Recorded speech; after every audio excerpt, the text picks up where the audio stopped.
1977, why did you decide to dedicate your life of service to the country? Thank you. Just it's a privilege to be here. It's a beautiful week in New York, and I have a lot of New Yorker friends.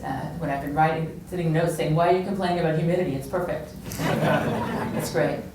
Well, I have to say, in 1977, I wasn't really aware of what was happening. There are a lot of things now, in retrospect, we say, well, of course, there's a bow wave of history that started in the 70s, but at the time, I didn't realize President Ford had signed legislation in 1975 changing the status of women in the armed forces.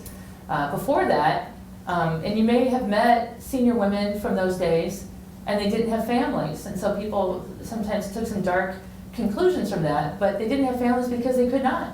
If you could not have children yourself, you couldn't marry somebody with children, you had to be married to the Air Force, and you couldn't go past about a lieutenant colonel. There were a couple of women generals in logistics.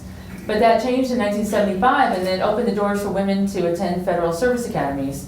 At the same time, in Parliament, they changed some of the language in Cecil Rhodes' will to take out manly qualities so that some of us who don't have manly qualities would qualify. And so I didn't know all that.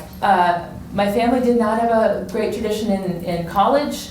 And so what happens now, as it did in 1977, is often liaison officers go and talk to high school career days to tell kids what their options are. And in Spencer, Iowa, even though it was a great education, and I was a National Merit Scholar, and I was an all-state basketball player and track runner, I didn't really know what my choices really were, and we frankly didn't have a lot of money. But when the liaison officer talked about the Air Force Academy, I thought, wow, I can serve my country for a while. I thought it would be for a while, not forever. I can get a great education, I can play college sports, and it'll be a little bit like Outward Bound, and if I can do that, then I can do anything. And not really realizing what was happening. So I would say my commitment to service to my country, I think, grew at the academy. I didn't know, and I think we look at it this way with these kids as well. I don't want to put too much on them when in their short lives they may not be able to really gather the import of what's happening. But over the course of the 4 years at the academy, being mentored by an Army Cobra helicopter pilot who'd been shot down in Vietnam twice and captured once, who said one day, "Cadet Johnson, I've seen you play basketball. You were a warrior." In the Warriors, the Air Force, the airmen fly. And it was like, oh, I didn't know, my dad was a farmer, what do I know? And so I started flying, and I understood what he meant.